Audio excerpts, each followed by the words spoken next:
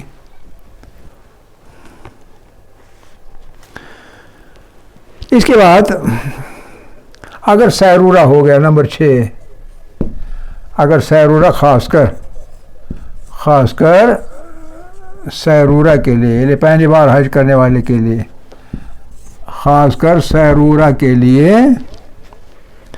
غسل کر کے، پہلی بار جو حج پر گیا ہوا اسے غسل کرنا ہوگا، غسل کر کے کیا کرنا ہے؟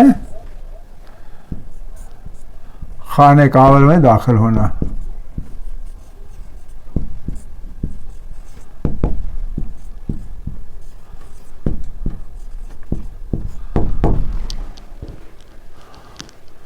خانہ کعبہ میں داخل ہونا، تو جو آج کل کی وہاں حکومت ہے تو اس میں خانہ کعبہ میں داخل ہونا امکان نہیں ہے۔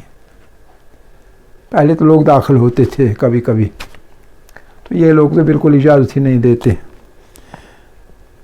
اور اگر کبھی موقع ملا تو اس میں بھی دعا پڑھنی ہے، اور اس کے علاوہ خانہ کعبہ کے چاروں گوشوں پر، چار کونوں پر، 1 2 3 4، چاروں گوشوں پر 2 رکعت نماز پڑھنا۔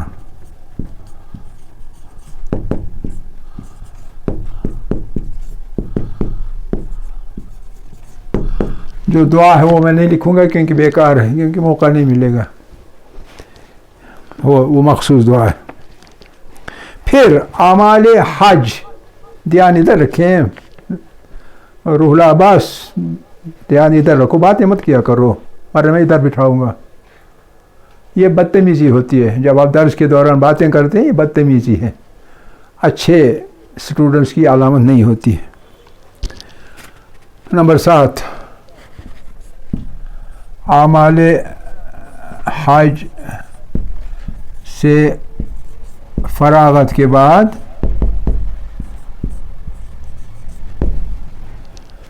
اگر امکان ہوا، بصورت امکان کے طور پر عمرہ مفردہ بجا لانا، اس کا ذکر ہم نے پہلے کیا ہوا ہے۔ اس کے علاوہ نمبر 8، جتنا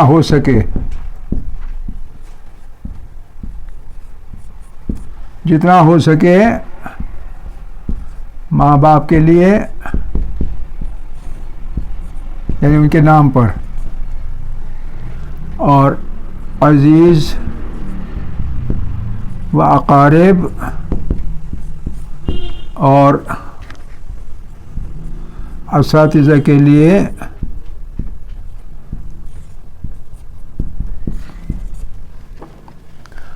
طواف مستحبی بجا لانا۔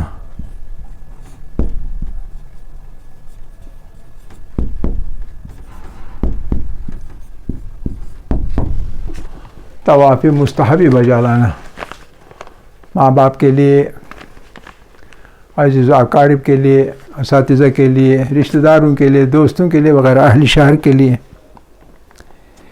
اور اس کے بعد یومیہ 9، یومیہ یہ ضروری ہے، یومیہ واجب نمازوں کو باجماعت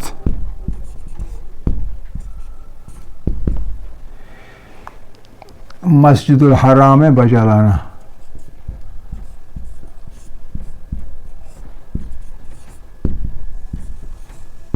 بجا لانا، واجب نمازی ہوں گی باجماعت بجا لانا، اور مسجد الحرام میں ہی، مسجد الحرام سے باہر نہیں۔ کیوں؟ کیونکہ ویسے ہی باجماعت اگر نہ ہو تب بھی ایک رکعت کے ثواب جو ہے، ایک رکعت کے ثواب مساوی با 1,00,000 رکعت، 1,00,000 رکعت۔ آپ اندازہ کرتے ہیں کتنا ثواب، یہ نہیں چھوڑنا چاہیے۔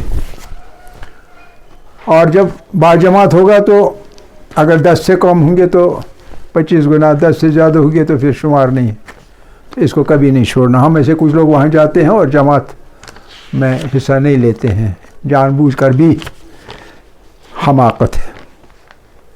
اور پھر آخر پر 10واں حصہ طواف وداع، جب آپ مکے سے جانے والے ہوں گے تو وداع والا، الوداع والا طواف کرنا، طواف وداع بجا لانا، طواف وداع یعنی الوداع کرنے والا طواف بجا لانا آخر پر۔